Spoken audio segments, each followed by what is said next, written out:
5ஆம் வகுப்பு இயல் 1 துணை பாடம் என்ன சத்தம். இந்த பாடம் தான் நம்ம இன்னைக்கு பார்க்க போறோம். இது என்ன சத்தம் அப்படின்னா என்ன அப்படின்னா, ஒரு பையன், அவன் பேர் வந்து செழியன். அவன் வந்து என்ன பண்றான், தன்னுடைய ஆடுகளை மேய்ச்சலுக்காக கூட்டிட்டு போறான். எங்க கூட்டிட்டு போறான் அப்படின்னா காட்டுக்கு கூட்டிட்டு போறான். அந்த காட்டுல அவன் நிறைய சத்தங்களை கேட்கிறான், நிறைய விலங்குகளுடைய சத்தங்களை கேட்கிறான். அதுதான் இந்த பாடமா நம்மளுக்கு கொடுத்துருக்காங்க.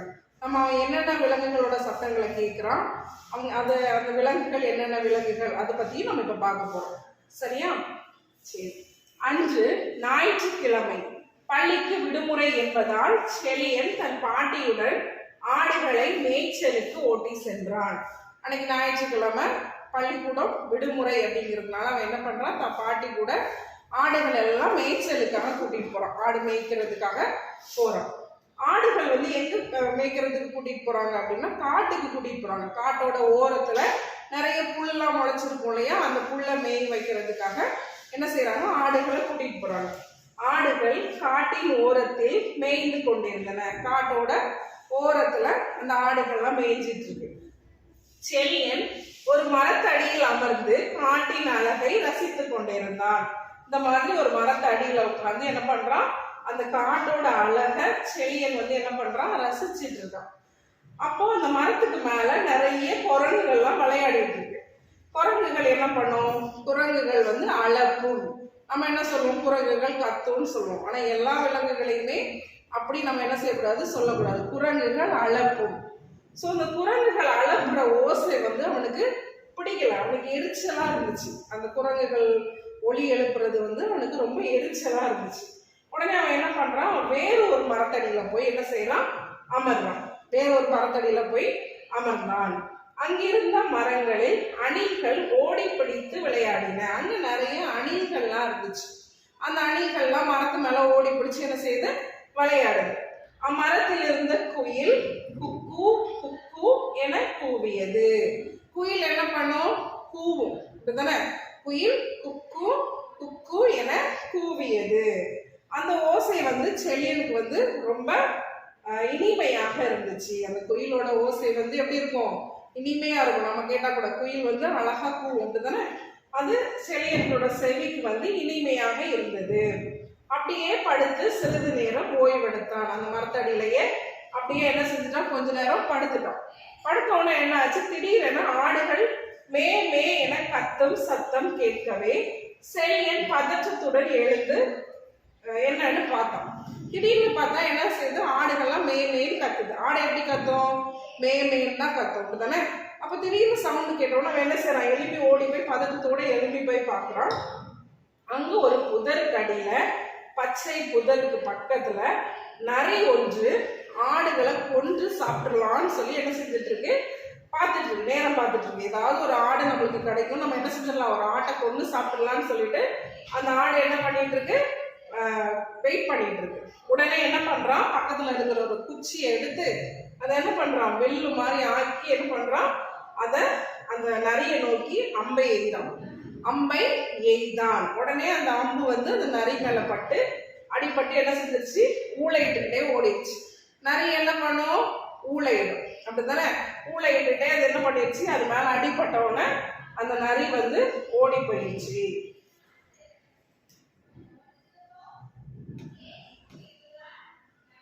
அடுத்தது செழியன், அங்க ஆடுகள்லாம் மேய்ஞ்சாச்சு, மேய்ச்சி முடிச்சிருச்சு.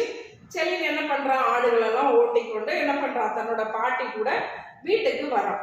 வீட்டுக்கு வர்ற வழியில அந்த காட்டை கடந்துதான் அவன் வெளியே வரணும். அப்படிதானே, காட்டோட ஓரத்துலதான் அவங்க இருக்காங்க. காட்டை கடந்து வெளியில வர்றாங்க. வர்றப்போ எங்கேயோ சிங்கம் முழங்கும் சத்தம் கேட்குது. என்ன செய்யும், சிங்கம் வந்து என்ன பண்ணும், முழங்கும். சிங்கம் முழங்குற சத்தம் கேட்குது. சிங்கம் முழங்குற சத்தம் எப்படி இருக்கும்னா, இடி இடிக்கிற மாதிரி பயங்கர சத்தமா இருக்கும். ஸோ அந்த சத்தத்தை கேட்டோம்னா காடே பரபரப்பாயிடுச்சு. ஏன்னா காட்டுல உள்ள மற்ற விலங்குகளுக்கெல்லாம் தெரியும் இது சிங்கத்தோட சத்தம் அப்படின்னு சொல்லிட்டு. சிங்கம் என்ன பண்ணுவோம், மற்ற விலங்குகள் எல்லாம் வேட்டையாடி சாப்பிட்றோம். ஸோ அதனால பயந்துட்டு எல்லா விலங்குகளும் என்ன செய்யறாங்க, அந்த சிங்கத்தோட சத்தத்தை கேட்டவுடனே பயப்படுறாங்க. அந்த சத்தத்தை கேட்டவுடன் காடை பரபரப்பாகி விட்டது. பறவைகள்லாம் ரெக்கைய படபட படபடன்னு என்ன செய்யுது, பறந்து போகுது. அதுக்கப்புறமா யானை வந்து என்ன பண்ணுது, பிளிரியது. யானை என்ன பண்ணும், பிளிரும். யானை வந்து பிளிறியது. ஆந்தை அலறுது. ஆந்தை என்ன பண்ணுது? அந்த சிங்கத்தோட சவுண்டு கேட்ட உடனே என்ன பண்ணுது? அலறுது. கீரி பிள்ளையும் செடிகளின் மறைவிலிருந்து ஓடியது. கீரி பிள்ளை தெரியும் இல்லையா? கீரி பிள்ளை என்ன பண்ணுது? செடிக்கு மறைவுல ஒளிஞ்சிருந்த கீரி பிள்ளை என்ன செய்யுது? இங்கதான் சிங்கம் வந்துருச்சு போலயே நினைச்சு என்ன பண்ணுது? பயந்து ஓடுது.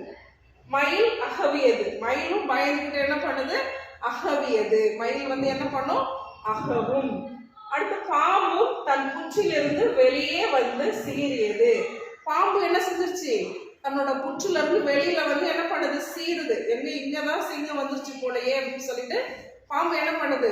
தன்னோட புற்றுக்குள்ள இருந்து வெளியில தலையை வெளியில வச்சு என்ன பண்ணுது? சீருது. அதுக்கப்புறம் வேற என்ன ஆகுது? குதிரை கனைத்தது. குதிரை என்ன பண்ணும்? கனைக்கும். குதிரை கனைத்தது. இவற்றை எல்லாம் கேட்ட செழியனுக்கு பயத்தால் நாக்கு வறண்டது. இதெல்லாம் இந்த சவுண்ட் எல்லாம், இந்த சத்தத்தை எல்லாம் கேட்ட உடனே செழியனுக்கு என்ன ஆயிருது? நாக்கெல்லாம் வறண்டு போச்சு. பயத்தினால வறண்டு போச்சு. நம்மளுக்குமே கேட்டா பயமா தானே இருக்கும். சிங்கம் முழங்குற சத்தம், அப்புறம் என்னாச்சு? யானை வெளியிடும் சத்தம், ஆந்தை அலறக்கூடிய சத்தம், அப்புறம் பாம்பு சீர சத்தம், மயில் அகவுது. இந்த மாதிரி எல்லா விலங்குகளோட சத்தத்தை கேட்ட உடனே செழியனுக்கு என்ன ஆயிடுச்சு? பயத்தால நாக்கு வறண்டு போச்சு. தன் வைத்திருந்த தண்ணீரை குடித்தான். தன் கையில வச்சிருந்த என்ன செஞ்சான்? தண்ணீரை குடித்தான். அப்புறம் பாட்டியுடன் வீட்டிற்கு செல்லும் வழியில் கம்பங்கொள்ளன்னு சொல்லுவாங்கல்ல. கம்பங்கொள்ளனா கம்பு பயிரிடக்கூடிய இடத்தை தான் கம்பங்கொள்ளன்னு சொல்லுவாங்க. கம்பங்கொள்ளனா அந்த கம்பு அப்படிங்கிற அந்த தானியத்தை பயிரிடக்கூடிய இடத்தை தான் கம்பங்கொள்ளன்னு சொல்லுவாங்க. அந்த கம்பங்கொள்ளல வண்டுகள் முரளும் ஓசை கேட்டு கொண்டிருந்தது. அங்க நிறைய வண்டுகள்லாம் இருக்கும். வண்டு பார்த்துருக்கீங்க இல்லையா? அந்த வண்டுகள்லாம் என்ன செய்யுது? முரளும்னா அந்த வண்டு ஒலி எழுப்புறதுக்கு நம்ம என்ன சொல்லணும்? முரளும் அப்படின்னு சொல்லணும். சரியா? அந்த வண்டுகளோட அந்த முரளும் சவுண்டு கேட்டு என்ன செய்யறான்?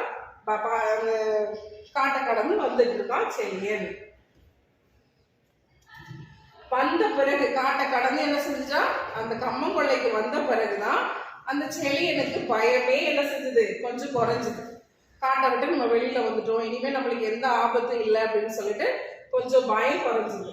செழியன் தன்னுடைய வீட்டிற்குள் நுழைந்ததுமே அவனை கண்ட மகிழ்ச்சியில் தொழுவத்திலிருந்து பசு கத்தியது. செழியன் என்ன செஞ்சான்? காட்டுல இருந்து ஆடுகளை மேய்ச்சலுக்கு கூட்டிட்டு போயிட்டு திருப்பி வீட்டுக்கு கூட்டிட்டு வந்துட்டான். அவனை பார்த்த உடனே வீட்டுல தொழுவத்துல கட்டி வச்சிருப்பாங்கல்ல பசுவை கட்டி வைக்கக்கூடிய இடம் என்னது? தொழுவம். மாட்டு தொழுவம் சொல்லுவோம் இல்லையா? அந்த தொழுவத்துல இருக்கக்கூடிய பசு என்ன பண்ணுது? செழியனை பார்த்த உடனே கத்துது. செழியன் என்ன பண்றான்? ஆடுகள் எல்லாம் கூட்டிட்டு போய் ஆட்டுப்பட்டினா ஆடுகளை அடைச்சு வைக்கக்கூடிய இடம், அதுக்கு பேர் ஆட்டுப்பட்டின்னு சொல்லுவாங்க. மாடை கட்டி வைக்கக்கூடிய இடத்துக்கு என்னது? மாட்டு தொழுவம். அதே மாதிரி ஆடெல்லாம் அடைச்சு வைக்கக்கூடிய இடத்துக்கு ஆட்டுப்பட்டின்னு சொல்லுவாங்க. அந்த ஆட்டுப்பட்டியில அடைச்சு வச்சுட்டு தான் அம்மா கிட்ட போயிட்டு காட்டுல என்னென்ன நடந்துச்சு, தான் பார்த்த நரி, சிங்கத்தோட சத்தம், இது எல்லாத்தையும் பத்தி, யானையோட சத்தம், இது எல்லாத்தையும் பத்தி தன்னுடைய அம்மா கூட என்ன செய்யறான்? சொல்றான். அம்மாட்ட எல்லாத்தையும் சொல்றான். காட்டுல என்னென்ன நடந்துச்சு எல்லாத்தையும் என்ன செய்யறான்? அம்மாவோட கூறுறான். அம்மா செழியனின் துணிவை பாராட்டினார். நம்மளாம் என்ன பண்ணியிருப்போம்? நம்மளுக்குலாம் இதே மாதிரி ஒரு நிகழ்ச்சி நடந்துச்சு அப்படின்னா ஆடாவது ஏதாவது நம்மளுக்கு நம்ம உயிர் தான் முக்கியம் என்ன பண்ணியிருப்போம்? ஆடெல்லாம் காட்டில் விட்டுட்டு வீட்டுக்கு ஓடி வந்திருப்போம், அப்படி தானே? ஆனால் அவன் என்ன பண்ணான்? ஆடுகளையும் பத்திரமா கூட்டிட்டு போயிட்டு பத்திரமா என்ன செஞ்சான்? கூட்டிட்டு வந்தான். அவ்வளோ விலங்குகளுடைய சத்தத்தை கேட்டும் பயப்படாம என்ன செஞ்சான்? துணிவா அவங்க பாட்டியையும் அந்த ஆடுகளையும் பத்திரமா வீட்டுக்கு கூட்டிட்டு வந்தான் இல்லையா?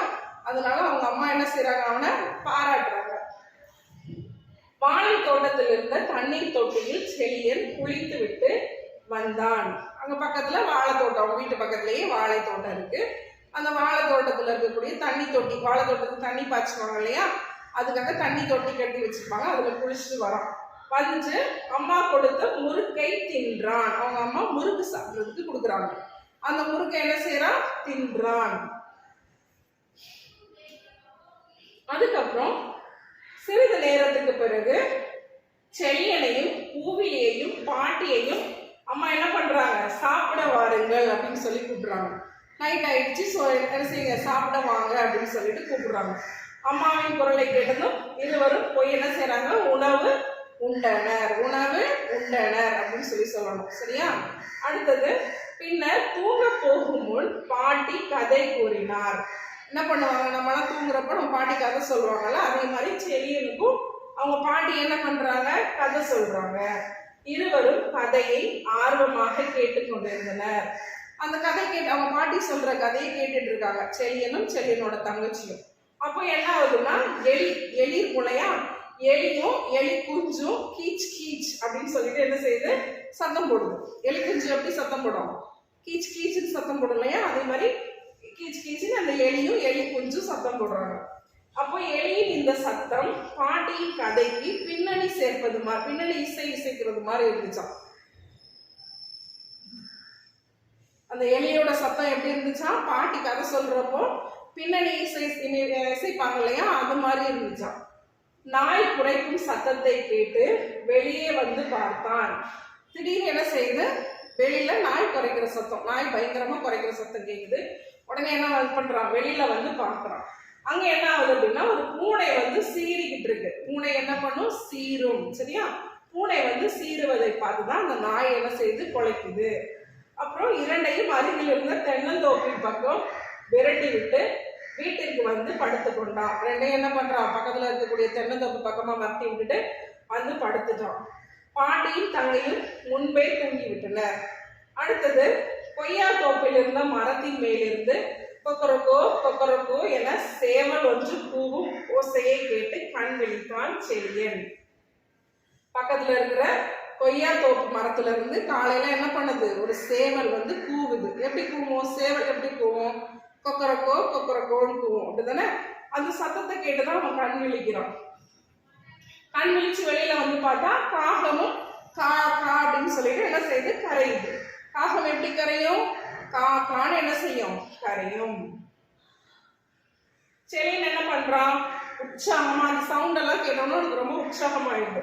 உடனே என்ன பண்றான், அன்னைக்கு தன்னுடைய வேலைகள் எல்லாம் முடிச்சுட்டு ஸ்கூலுக்கு கிளம்பணும் இல்லையா, பள்ளிக்கூடத்துக்கு கிளம்பணும் அப்படிங்கிறதுக்காண்டி என்ன பண்றான், தன்னுடைய வேலைகள் எல்லாம் முடிச்சுட்டு எப்படியாவது நமக்கு காட்டுல நடந்த விஷயங்கள் எல்லாத்தையும் என்ன பண்ணணும், நம்மளோட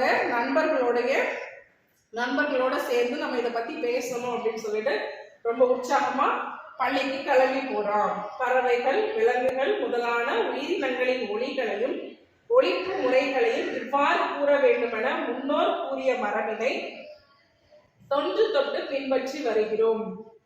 பறவைகள், விலங்குகள் முதலான உயிரினங்களின் ஒலிகளையும் பறவைகள், விலங்குகள் முதலான உயிரினங்களின் ஒலிகளையும் ஒலிப்பு முறைகளையும் இவ்வாறு கூற வேண்டுமென முன்னோர் கூறிய மரபினை நாம் தொன்று தொட்டு பின்பற்றி வருகிறோம். அப்படின்னா என்ன அப்படின்னா, பறவைகள், விலங்குகள் இந்த உயிரினங்களோட ஒலிகளையும் அதோட ஒலிப்பு முறைகளையும் இப்படிதான் கூறணும் அப்படின்னு சொல்லிட்டு நம்ம முன்னோர் வந்து சொன்ன முறைப்படிதான் நம்ம இன்னைக்கு வரைக்கும் பயன்படுத்திட்டு வரோம். அதுதான் என்னது, மரபு. இப்ப நம்ம பாடத்துல பார்த்தோம் இல்லையா, அந்த பறவைகள், விலங்குகள் அந்த படத்தோட நம்ம பார்க்கலாம். மயில், இதுதான் என்னது, மயில். மயில் என்ன பண்ணும், மயில் அகவும், மயில் அகவும். நரி, நரி பார்த்துருக்கீங்களா, நரி இப்படிதான் இருக்கும். நரி ஊளையிடும், நரி என்ன பண்ணும், நரி ஊளையிடும். புலி, புலி உருமும், புலி என்ன பண்ணும், புலி உருமும். சிங்கம் முழங்கும், சிங்கம் முழங்கும். வண்டு, இதுதான் வண்டு. வண்டு எப்படி இருக்கு, இந்த வண்டு தான். இதே மாதிரி நிறைய வகையான வண்டுகள் இருக்கு. வண்டோட சத்தத்துக்கு எப்படி சொல்லணும், வண்டு முரளும். வண்டு என்ன பண்ணும், முரளும்னு சொல்லணும். வண்டு நம்ம ரீங்காரமிடும் கூட சொல்லணும். இதுல நம்மளுக்கு கொடுத்துருக்காங்க வண்டு முரளும். யானை, யானை பிளிரும், யானை பிளிரும். பாம்பு சீரும், பாம்பு சீரும். ஆந்தை அலரும், ஆந்தை இப்படிதான் இருக்கும். ஆந்தையை வந்து நம்ம பகல்ல பார்க்க முடியாது. சரியா, ஆந்தை அலரும். குரங்கு, குரங்கு அளக்கும். குரங்கு என்ன பண்ணும், அளப்பும் சொல்லணும். குரங்கு கத்தும் சொல்லக்கூடாது. குரங்கு என்ன சொல்லணும்? குரங்கு அளப்பும். குதிரை கனைக்கும். குதிரை கனைக்கும்.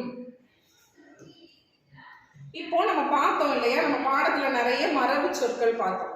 சிலது நம்ம என்ன சொன்னோம், விலங்குகளோட ஒலிகள் பார்த்தோம். அதே மாதிரி நிறைய மரபு சொற்கள் இருக்கு. அதுதான் இப்ப நம்ம பார்க்க போறோம். மரபு சொற்கள் அப்படின்னா நம்மளுடைய முன்னோர்கள் எப்பொருளை எச்சொல்லால் எவ்வாறு வழங்கினார்களோ அப்பொருளை அச்சொல்லால் அவ்வாறே வழங்குவதுதான் மரபு. எப்படி சொன்னாங்களோ அதே முறைப்படி இன்னைக்கு வரைக்கும் நம்ம சொல்லிட்டு வர்றதுதான் என்னது மரபு. இப்போ இதுல இந்த மரபு சொற்கள்ல நிறைய வகையான மரபு சொற்கள் இருக்கு. இப்போ நம்ம பார்த்தது ஒளி மரபு சொற்கள் பார்த்தோம். அப்புறம் வேற என்ன பார்த்தோம்? விலங்குகளில் இளமை பெயர் மரபு சொற்கள் நம்ம பார்க்கல. ஒளி மரபு சொற்கள்னா அதோட சவுண்ட்ஸ் பத்தி பார்த்தோம். அப்புறம் வினை மரபு சொற்கள் அப்படின்னா குடித்தான், பருகினான், அதெல்லாம் ஒரு செயல், அதெல்லாம் வினை மரபு சொற்கள். இப்போ இதெல்லாமே நம்ம இங்க பார்க்க போறோம். ஒளி மரபு சொற்கள். ஒளி மரபு சொற்கள்னா அந்த விலங்குகள் பறவைகளுடைய சத்தம், அது எப்படி அது ஒளி எழுப்பக்கூடிய முறையை தான் ஒளி மரபு சொற்கள் அப்படின்னு சொல்லுவோம். குரங்கு அளப்பும், குயில் கூவும், ஆடு கத்தும், சிங்கம் சிங்கம் நம்ம முழங்குன்னு பார்த்தோம். சிங்கத்துக்கு இன்னொன்னு சொல்லலாம், கர்ச்சிக்கும். சிங்கம் என்ன பண்ணும்? கர்ச்சிக்கும். நாய் குரைக்கும், புலி உருமும், யானை வெளிரும், ஆந்தை அலரும், மயில் அகவும், பாம்பு சீரும். இதெல்லாம் நம்ம ஏற்கனவே அந்த என்ன சத்தம் அப்படிங்கிற பாடத்துல நம்ம பார்த்தோம். இதெல்லாம் என்னது? விலங்குகளுடைய ஒளி மரபு சொற்கள். விலங்குகள் பறவைகளுடைய ஒளி மரபு சொற்கள். அடுத்தது விலங்குகளின் இளமை பெயர் மரபு சொற்கள். இளமை பெயர்னா விலங்குகள் குட்டியா இருக்கிறப்ப நம்ம அதை என்ன சொல்லுவோம் அப்படிங்கறத பத்தி நம்ம பார்க்க போறோம். ஆட்டுக்குட்டி. ஆடுக்கு, பெரிய ஆடுக்கு ஆடு சொல்லுவோம். அதோட குட்டி எப்படி சொல்லுவோம்? ஆட்டுக்குட்டி அப்படின்னு சொல்லுவோம். கோழி குஞ்சு. கோழியோட குஞ்சு என்ன சொல்லுவோம்? கோழி குஞ்சு. குதிரை குட்டி. குதிரை குட்டிய குதிரை குட்டின்னு சொல்லுவோம். குரங்கு குட்டி. குரங்கு அதோட குட்டியா இருக்கிறப்போ குரங்கு குட்டி. மான் கன்று. மானுக்கு என்ன சொல்லணும்? மான் கன்று அப்படின்னு சொல்லணும்.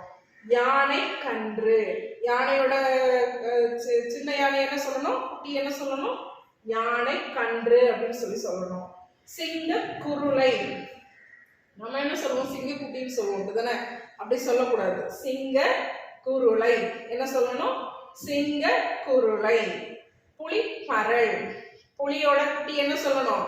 புலி பரல் அப்படின்னு சொல்லணுமா? எப்படி சொல்லணும்? புலி பரல். கீரி பிள்ளை. கீரி பிள்ளை அப்படின்னு சொல்லணும். அணில் பிள்ளை. அணில் பிள்ளை. அணில் இருக்குல்ல, அணிலோட குட்டி என்ன சொல்லணும்? அணில் பிள்ளை. இதெல்லாம் என்னது? விலங்குகளின் இளமை பெயர் மரபு சொற்கள். அது சின்னதா குட்டியா இருக்கிறப்ப அது எப்படி சொல்லணும் அப்படிங்கிறது இன்னொரு வாட்டி சொல்லலாம். ஆட்டுக்குட்டி, கோழி குஞ்சு, குதிரை குட்டி, குரங்கு குட்டி, குரங்கு குட்டி, மான் கன்று, யானை கன்று, சிங்க குருளை, புலி பரல், கீரி பிள்ளை, அணிற்பிள்ளை. இதெல்லாம் விலங்குகளின் இளமை பெயர் மரபு சொற்கள். அடுத்தது தாவரங்களின் உறுப்பு பெயர் மரபு சொற்கள். தாவரங்களின் உறுப்பு பெயர் மரபு சொற்கள். தாவரங்களுடைய உறுப்புனா அதோட இலை, அதை நம்ம எப்படி சொல்லுவோம் அப்படிங்கறத நம்ம பார்க்க போறோம். மா, பலா, வாழை, இதோட இலைகள் எல்லாம் இலைன்னு தான் சொல்லணும். மாமரத்தோட இலை, பலாமரத்தோட இலை, வாழை இலை, இதெல்லாம் நம்ம இலைன்னு தான் சொல்லுவோம்.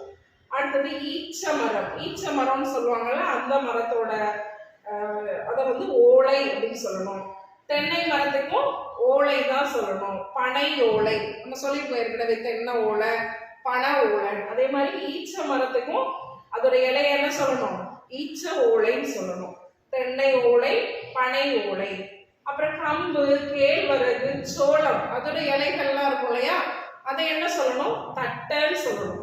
கம்பத்தட்டை, கேழ்வரகு தட்டை, சோளத்தட்டை அப்படின்னு சொல்லுவோம். நம்ம ஏற்கனவே 4ஆம் வகுப்புல படிச்சிருக்கோம். சோளத்தட்டை 2 எடுத்து அப்படின்னு பாட்டுல வரும் இல்லையா.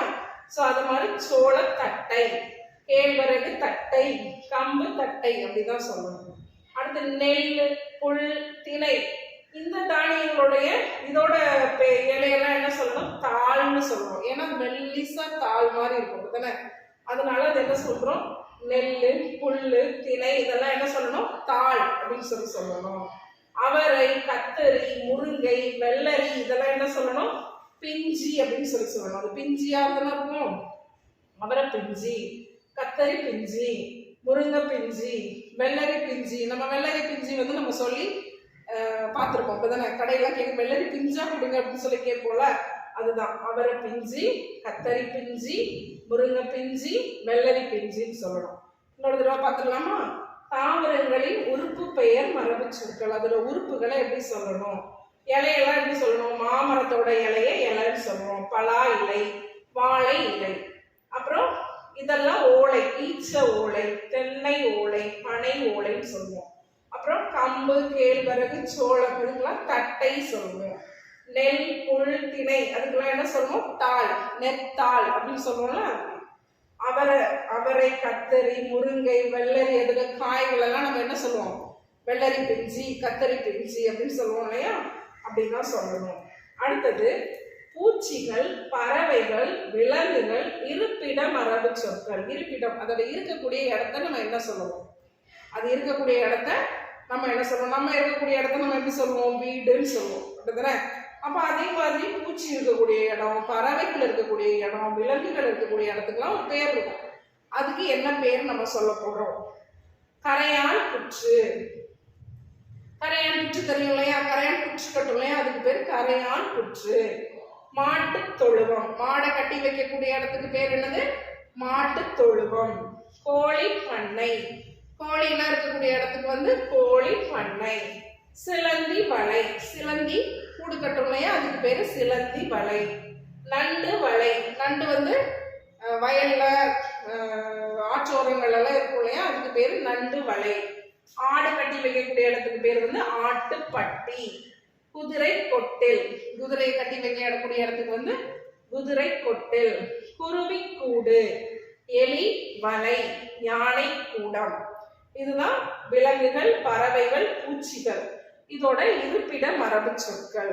இன்னொரு வாட்டி பார்க்கலாமா? கரையான் புற்று, மாட்டு தொழுவம், கோழி பண்ணை, சிலந்தி வலை, நண்டு வலை, ஆட்டுப்பட்டி, குதிரை கொட்டில், குருவிக்கூடு, எலி வலை, யானை கூடம். அடுத்தது வினை மரபு சொற்கள். வினை மரபுனா, வினைனா ஒரு செயல், அதுக்கு தண்ணி குடித்தான் அப்படிலாம் சொல்றோம்ல, குடிக்கிறது, பருகிறது, உண்டான், அது என்ன அப்படின்னு பார்க்கலாம். அம்பு எய்தார், இந்த பாடத்துல நம்ம பார்த்தோம்ல, செழியன் நரிய நோக்கி என்ன பண்ணான், அம்பு எய்தான்னு பார்த்தோம். அப்போ அம்பு எய்தார்னு சொல்லணும், சரியா? அம்பு எய்தார். ஆடை நெய்தார், ஆடை நெய்தார்னா நம்மளுடைய ட்ரெஸ் எல்லாம் நெய்வாங்கல்ல, துணியில நெய்வாங்கல்ல, புடவை நெய்கிறாங்க அப்படின்னு சொல்றோம்ல, அதை நெய்தார் அப்படின்னு தான் சொல்லணும். ஆடை நெய்தார். பூ பறித்தாள், பூவெல்லாம் நம்ம என்ன செய்வோம், பறிக்கதான் செய்வோம். பூ பறித்தாள். மாத்திரை விழுங்கினான், மாத்திரை விழுங்கதானே செய்வோம், ஸோ விழுங்கினான் அப்படின்னு சொல்லணும். நீர் குடித்தான், தண்ணி குடிக்கிறத நீர் குடித்தான் சொல்லணும். சோறு உண்டான், சோறு உண்டான். கூடை முடைந்தார், கூடை வந்து என்ன செய்வாங்க, முடைவாங்க அப்படித்தானே, ஸோ அதனால கூடை முடைந்தார் அப்படி சொல்லணும். சுவர் எழுப்பினார், சுவர் என்ன பண்ணுவாங்க, எழுப்புவாங்க அப்படிதானே, ஒன்றுத்துக்கு மேல ஒரு செங்கல் வச்சு சுவர் எழுப்புவாங்க இல்லையா, ஸோ அதனால சுவர் எழுப்பினார் அப்படின்னு சொல்லணும். முறுக்கு தின்றாள், முறுக்கு என்ன பண்ணாங்க, தின்றாள் அப்படி சொல்லணும். பால் பருகினான், பால் என்ன பண்ணா, பருகினான், பால் பருகினான். நீர் குடித்தான். முறுக்கு தின்றால். சாப்பிட்ற விஷயத்துக்கு எவ்வளோ வினை மரபு சொற்கள் அந்த காலத்துல நம்ம சொல்லியிருக்காங்கல்ல, நம்ம எல்லாத்துக்குமே சாப்பிட்டான்னு சொல்றோம், அப்படி சொல்லக்கூடாது. சோறு உண்டான், முறுக்கு தின்றான், பால் பருகினான், நீர் குடித்தான், மாத்திரை விழுங்கினான். இத்தனை வகையான சொற்கள் இருக்கு, சரியா? ஸோ இதே மாதிரி தான் நம்ம என்ன செய்யணும், சொல்லணும். அடுத்து ஒளி மரபுகளை பொறுத்துக. இதுல கொஞ்சம் விலங்குகள், பறவைகளோட பெயர்கள் கொடுத்திருக்காங்க, அதுல ஒழிப்பு முறையும் கொடுத்திருக்காங்க. நம்ம என்ன செய்யணும், பொருத்தணும். சிங்கம். சிங்கம் என்ன பண்ணும்? முழங்கும். சிங்கம் முழங்கும். அணில். அணில் என்ன பண்ணும்? கீச்சிடும். மயில் அகவும். மயில் என்ன பண்ணும்? அகவும். குயில் கூவும். குயில் என்ன பண்ணும்? கூவும். குரங்கு அளக்கும். குரங்கு என்ன பண்ணும்? அளக்கும்.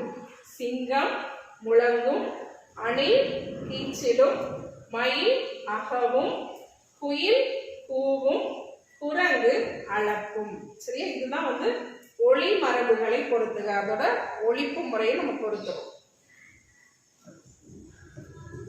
அடுத்தது உயிரினங்களின் படங்களுக்கு உரிய ஒளி மரபை வட்டமிடுக.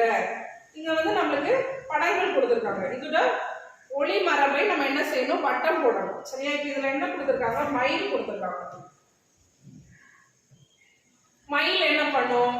இங்க என்ன கொடுத்திருக்காங்க? கூவும் கொடுத்திருக்காங்க, அகவும் கொடுத்திருக்காங்க, பிளிரும் கத்தும். மயில் என்ன பண்ணும்? அகவும். மயில் என்ன பண்ணும்? அகவும். இப்படி என்ன செய்யணும்? ரவுண்ட் போடணும். கிளி. கிளி என்ன பண்ணும்? அளக்கும், பேசும், கூவும், கீச்சிடும்.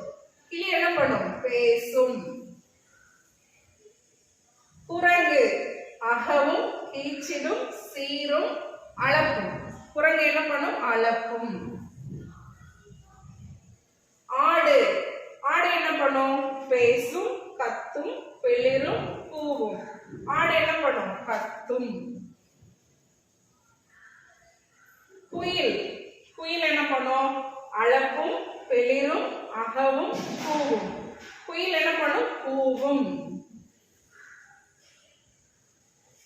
யானை கத்தும், கர்ச்சிக்கும், உருமும், பிளிரும். யானை பிளிரும். சரியா? இன்னொருத்தர் நம்ம பார்க்கலாம். உயிரினங்களின் படங்களுக்கு உரிய ஒளி மரபை வட்டமிடுக. மயில் அகவும், கிளி பேசும், குரங்கு அளக்கும், ஆடு கத்தும், குயில் கூவும், யானை பிளிரும். அடுத்தது வினை மரபு. வினை மரபுனா சோறு, உண்டான், அந்த மாதிரி இருந்துச்சு இல்லையா? அதை நம்ம இப்ப பொருத்த போறோம்.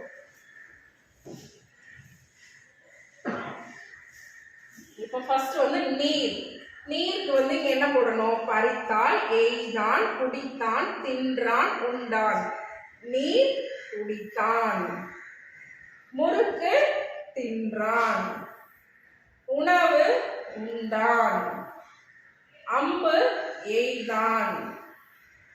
பூ பறித்தாள். பூ என்ன பண்ணாங்க? பறித்தாள். நீர் குடித்தான். முறுக்கு தின்றான். உணவு உண்டான். அம்பு எய்தான். பூ பறித்தாள்.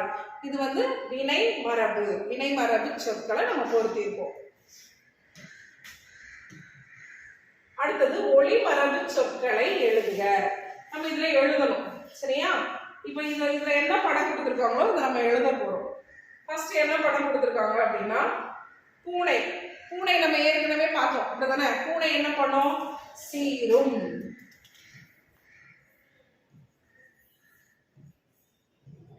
எலி என்ன பண்ணுச்சுன்னு பார்த்தோம் பாடத்துல. எலி கீச் கீச் அப்படின்னு என்ன செஞ்சுது?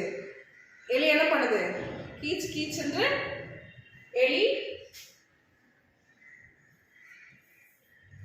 கீச்சிடும்.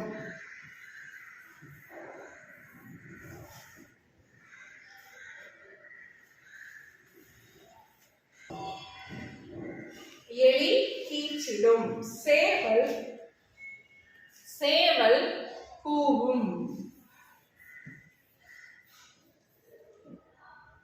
காகம் கரையும். காகம் என்ன பண்ணும்? கரையும். நாய் குரைக்கும்.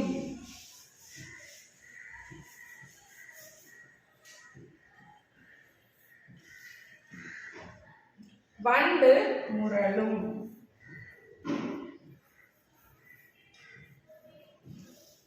வண்டு முரளும். பூனை சீரும். எலி கீச்சிடும். சேவல் கூவும். காகம் கரையும், நாய் குரைக்கும், வண்டு முரளும். சரி, இன்னைக்கு இவ்வளவுதான் நம்ம பார்த்த பாடம். நம்ம பார்த்த பாடத்தோட பேர் வந்து என்னது? என்ன சத்தம். அதாவது பறவைகள் விலங்குகளோட சத்தத்தை பத்தி நம்ம என்ன செஞ்சோம் பார்த்தோம். அது மட்டும் இல்லாம மரபு சொற்கள்னா நம்முடைய முன்னோர்கள் எப்பொருளை எச்சொல்லால் எவ்வாறு வழங்கினாங்களோ அதே மாதிரி நம்மளும் அதே மாதிரி நம்ம சொல்றதுக்கு பேர் தான் என்னது? மரபு. அதுல என்னென்ன மரபு சொற்கள் பார்த்தோம்? ஒளி மரபு சொற்கள் பார்த்தோம், வினை மரபு சொற்கள் பார்த்தோம், அப்புறம் தாவரங்கள் உறுப்பு பெயர் மரபு சொற்கள் பார்த்தோம். அப்புறமா வேற என்ன பார்த்தோம்? ஒளி மரபு சொற்கள், வினை மரபு சொற்கள், தாவரங்களோட உறுப்பு பெயர் மரபு சொற்கள், விலங்குகளோட இருப்பிட மரபு சொற்கள், இளமை பெயர் மரபு சொற்கள். இவ்வளோ நம்ம பார்த்துருக்கோம். சரியா? அப்ப இன்னைக்கு நம்ம பார்த்தது எல்லா மரபு சொற்கள் பத்தி பார்த்துருக்கோம். அதாவது தாவரங்களோட உறுப்பு பெயர் மரபு சொற்கள், ஒளி மரபு சொற்கள், வினை மரபு சொற்கள், அப்புறம் உயிரினங்களின் ஒளி மரபு சொற்கள், வினை மரபு சொற்கள், தாவரங்களின் உறுப்பு பெயர் மரபு சொற்கள், பூச்சிகள், பறவைகள், விலங்குகள் இருப்பிட மரபு சொற்கள், இளமை பெயர் மரபு சொற்கள், விலங்குகளோட இளமை பெயர் மரபு சொற்கள், இதெல்லாம் பார்த்துருக்கோம். அது மட்டும் இல்லாம நம்ம பாடத்துல என்ன சத்தம் அப்படிங்கக்கூடிய ஒரு துணைப்பாடம். அதுல செழியன் என்ன பண்ணா அப்படிங்கிறத பத்தி பார்த்துருக்கோம். செழியன் வந்து தன்னுடைய ஆடுகளை காட்டுக்கு மேய்ச்சலுக்காக ஓட்டிட்டு போறோம். அப்போ நிறைய விலங்குகளுடைய சத்தத்தை கேட்கிறோம். அந்த சத்தங்கள் பத்தி நம்ம பார்த்தோம். என்னென்ன விலங்குகள் அவன் பார்த்தா அந்த விலங்குகளுடைய சத்தங்கள் பார்த்தோம். அது மட்டும் இல்லாம மற்ற விலங்குகளை பத்தியும் நம்ம தெரிஞ்சுட்டு இருக்கோம். நன்றி மாணவர்களே.